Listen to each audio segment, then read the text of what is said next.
This drama is about a mother who says she was held hostage inside a coffee shop with her 3-year-old daughter. It is important to note that this wasn't because she failed to pay for her order. This wasn't one of those situations where a business uses intimidation to make a customer settle a bill. No.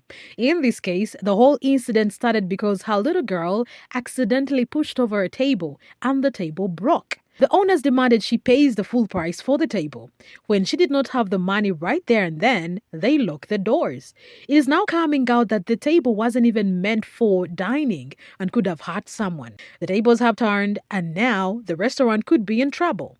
Let's get into it step by step. The mother doesn't share her real name publicly. Online, she goes by Beauty Hat. On TikTok, where she has built a loyal audience by sharing personal stories, everyday family moments, and lifestyle content that blends humor with candid honesty. Her videos often feel like conversations with a friend, casual, warm, and unfiltered. After the incident at the cafe, she did not just post a short clip or a passing comment. She dedicated a detailed multi-part video series to walking her audience through every moment of what happened to her elderly mother, and her 3-year-old daughter.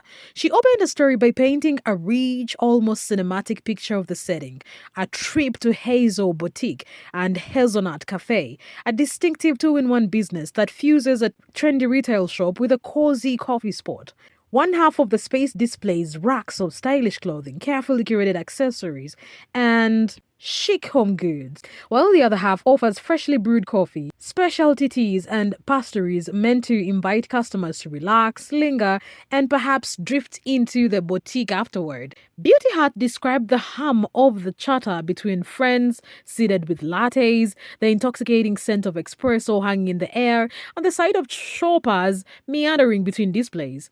Her words sketched a lively, social, almost welcoming atmosphere, the kind of place you'd happily spend an afternoon. But as she told it, this warmth and charm became the stage for a shocking turn of events when a single incident transformed the bustling cafe into the epicenter of a viral controversy. Beauty Hat's mother and her young daughter were seated at a table, enjoying what had been a calm and pleasant moment. While Beauty Hat herself stood at the register ordering and paying her coffee, the air inside the cafe was warm with a rich aroma of espresso and freshly baked pastries, the kind of scent that wraps around you, and the soundscape was filled with the gentle clinking of ceramic mugs, the low comfortable hum of conversations, and the casual hiss and whir of the milk steamer. The lighting was soft, the atmosphere relaxed, until it was all shattered in a split second. Without warning, an ear-splitting crash ripped through the calm, so loud and sudden that every conversation died mid-sentence. Startled, Beauty Hat spun around, heart hammering in her chest, eyes darting to the source of the chaos, and froze at what she saw. Her little girl stood completely still, tiny hands curled at her sides, eyes wide like a deer caught in headlights, beside a massive overturned table. In trying to scoot her small body away from it, the child had unknowingly leaned or pushed just enough to upset its balance. This was no ordinary table. It was an enormous 600-pound slab of marble on 2 heavy columns, far heavier and far less stable than anything meant for casual dining. The instant it tipped, it came down with a bone-deep, echoing thud that rattled the floorboards under everyone's feet, followed by a piercing, almost metallic crack as the marble split and shattered into jagged, dangerous pieces. The shards skipped and spun across the floor in unpredictable directions, catching the overhead light in sharp flashes. The sound and sight together hit Beauty Hat like a punch to the chest. Her stomach dropped, her breath caught, and a wave of dread rushed over her as she grasped the reality. If anyone had been standing or sitting on the far side of that table, the sheer weight could have inflicted catastrophic injuries, crushed bones, deep lacerations, or even a severed limb. In that instant, relief tangled with shock as she realized how narrowly they had avoided a tragedy. By sheer improbable luck, no one had been physically hurt.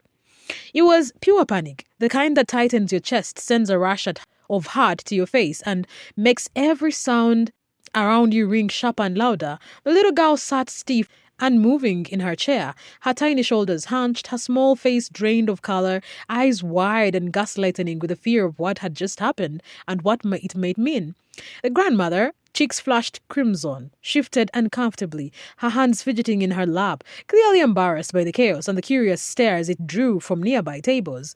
Determined to act quickly and take responsibility, Beauty Heart strode toward the counter with purposeful steps, her voice carrying urgency as she addressed one of the cafe workers. She began apologizing immediately, not once, but over and over, her words tumbling out in an anxious stream as she explained exactly what had happened and asked sincerely what she could do to make things right. She stressed more than once that she was ready to pay for the damage. She wasn't there to argue, deny, or deflect blame. Yet, as her eyes moved from face to face, she felt an icy wall of indifference. Most of the employees she encountered kept their expressions locked, their body language closed, and their responses clipped, giving off a cold, almost dismissive vibe. In the midst of this chill, one person stood out, a barista named Michael. He leaned in slightly, his expression softening, and in a steady, low voice reassured her that it was okay, that she did not need to worry. In that small, fragile moment, his calm tone and gentle words were like a lifeline, a rare kindness cutting through an atmosphere thick with tension and discomfort. Everything shifted sharply once the owner got involved via phone. According to Beauty Heart, the change in tone was immediate. Whatever small measure of empathy might have been present before vanished completely. The owner did not pause to ask if the child was hurt, did not inquire whether she was frightened, and offered no expression of concern for their well-being. She brushed right past the repeated apologies from both mother and daughter, cutting off any emotional context and fixed her attention squarely on the financial side of the incident. In a clipped, unyielding voice, she stated that the table cost $1,600 delivering the figure as if it were a non-negotiable law, and made it clear they could not leave the premises until she was shown a driver's license and a credit card. To Beauty Card, the demand felt jarring and cold, less like a fair business request and more like a hard-edged ultimatum that completely ignored the human and emotional reality of what had just unfolded in front of them.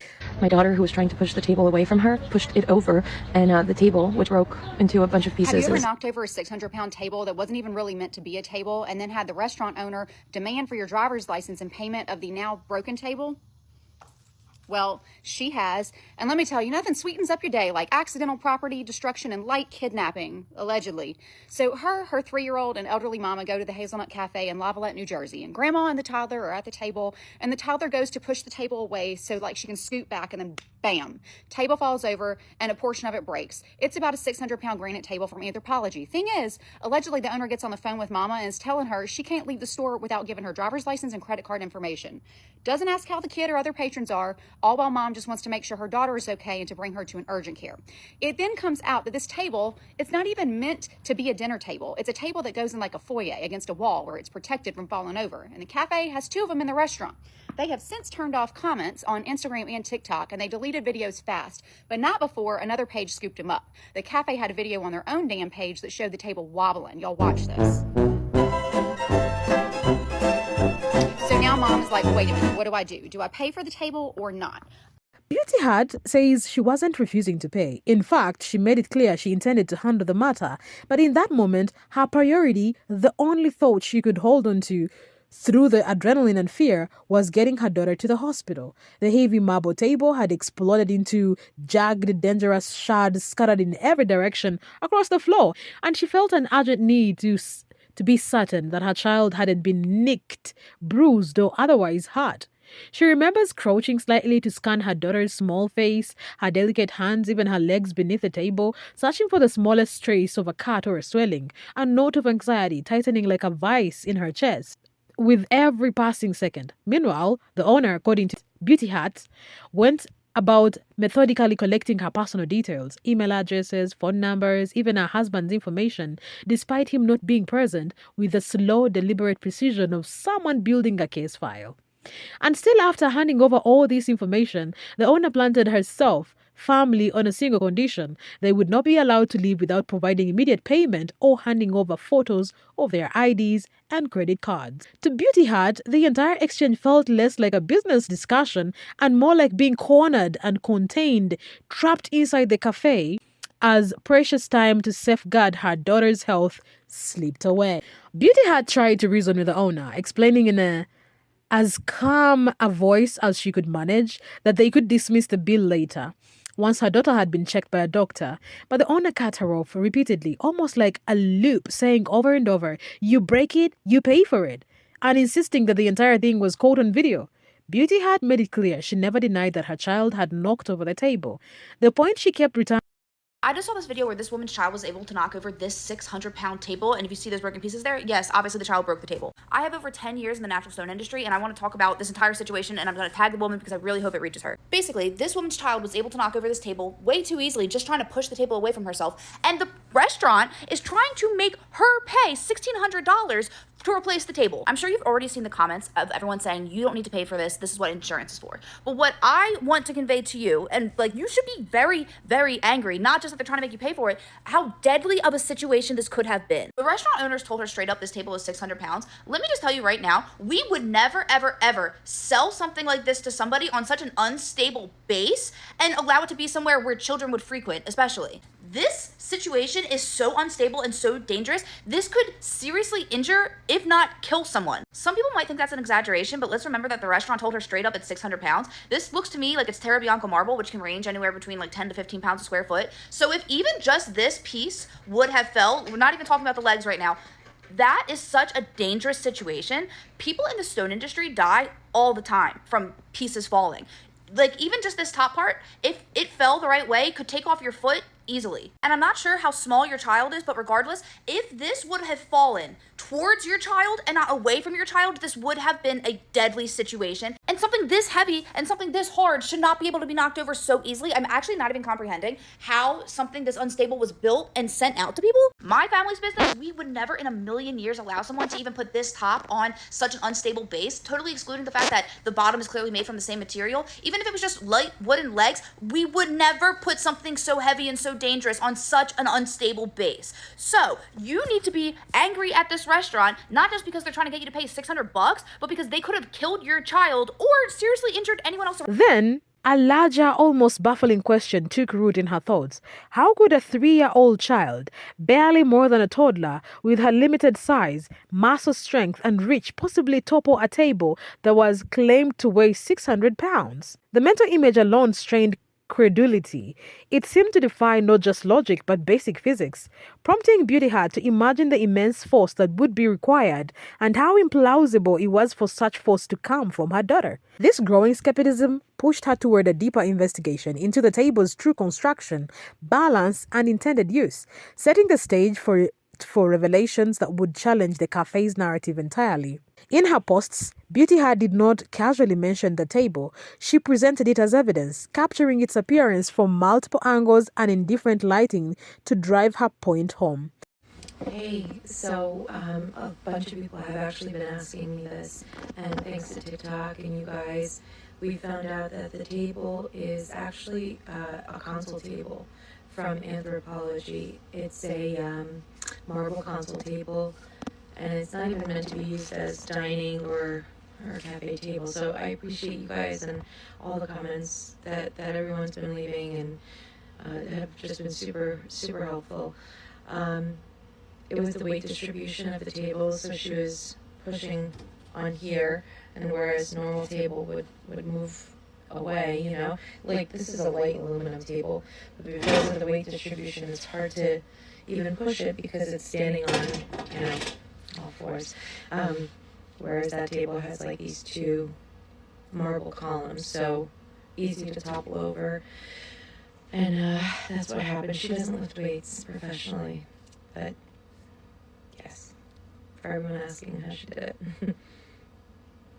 The photos made one thing immediately clear. It wasn't a dining table at all. Instead, it was a console marble table from Anthropology, a piece designed for aesthetics rather than utility. The kind you'd normally place flush against a wall in a hallway or a living room, adorned with decorative vases, books, or art objects. This type of furniture is intended to be admired, not leaned on or actively used in a bustling public space where customers shift chairs, rest elbows, or place weight on the surface. Unlike a standard dining table with 4 evenly spaced legs providing balance support, this console design rested its massive, heavy marble slab top on just marble columns positioned toward the center. That meant the ends were left unsupported, creating an imbalance that concentrated the table's weight in a way that made it inherently unstable. The weight distribution was so poor that even a minor shift in force could tilt it off balance. And without any safety measures, no bolts securing it to the floor, no anchoring brackets to a wall, no stabilizing base, it was essentially a freestanding hazard. In a busy cafe where children might wander and adults might adjust seating or bags near furniture, the setup was an accident waiting to happen. The implication from her evidence was damning. Even a light push, a momentary lean, or an accidental bump from a child could be enough to send the table crashing down, making its presence in such a space not only unsuitable, but potentially dangerous to every customer who walked in. If a toddler with a limited strength, size, and intent typical for a child at that age could cause the table to trip, without even actively trying, then its presence in a dining environment was fundamentally unsafe. This was not just a minor oversight, it was a latent hazard lying in wait, an accident that was bound to happen sooner or later and a normal custom activity. In public, high-traffic spaces like cafes, the responsibility falls squarely on business owners to ensure every piece of furniture is secured, stable, and suited for the way patrons will interact with it. That duty extends beyond aesthetics and cost. It is about proactively preventing harm. Commercial standards and basic duty of care dictate that tables, chairs, and fixtures must be chosen, installed, and maintained with safety as the foremost consideration. A piece that can be toppled so easily by a child should never be left unsecured where customers gather. In such cases, when an accident occurs, it is unreasonable and unfair to expect customers, especially those harmed or endangered, to bear the financial burden for losses caused by unsafe, unsuitable furniture that should not have been there in the first place. Hazelnut Café's own TikTok page had at one point showcased videos that inadvertently highlighted just how unstable the marble tables were. In one clip, a customer simply leaning against the edge caused it to rock noticeably, the heavy slab shifting in a way that made onlookers flinch. In another, an employee brushed past it with only mild force and nearly sent the whole structure toppling, a near miss that underscored the lack of stability. After the incident with Beauty Hut's daughter went viral, those videos vanished from the cafe's official account within hours, quietly scrubbed from public view. But social media moves fast and nothing truly disappears. Another TikTok account, outly named Hazel Boutique Table, had already downloaded and reposted the clip, preserving them as evidence of the hazard. What made this revelation even more concerning was that the cafe hadn't made this questionable choice just once. They had invested in not one, but 3 of the same unstable console-style marble tables, placing them in multiple spots throughout the space, thereby tripling the risk for any unsuspecting patron. After the story spread across platforms and news of the incident reached a wider audience, Hazel Boutique moved quickly to stem the wave of criticism in their own pages, disabling comments on all active social media accounts to halt the flood of angry messages. Yet, one channel of public feedback they could not as easily silence their Google reviews, which remained open. Over the span of days, the businesses once respectable rattling collapsed, plugging to a damaging 1.3 stars as reviews left scathing, paragraph-long accounts condemning the incident, downvoting the cafe's customer service and warning others to stay away. The backlash wasn't confined to online venting. In local New Jersey community groups, neighbors began coordinating a boycott, explicitly pointing to what they saw as an unacceptable treatment of Beauty Hut and her child as a reason to withdraw both their money and their support.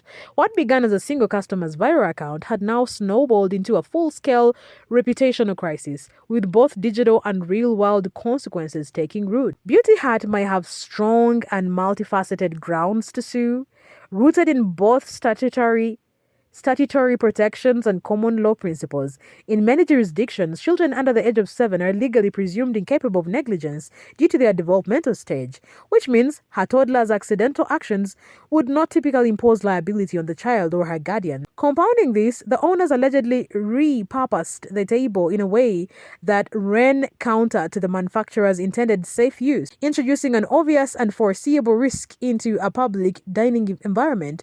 By doing so, they may have breached their duty or care to patrons, while subjecting her child to a potentially dangerous and traumatic environment.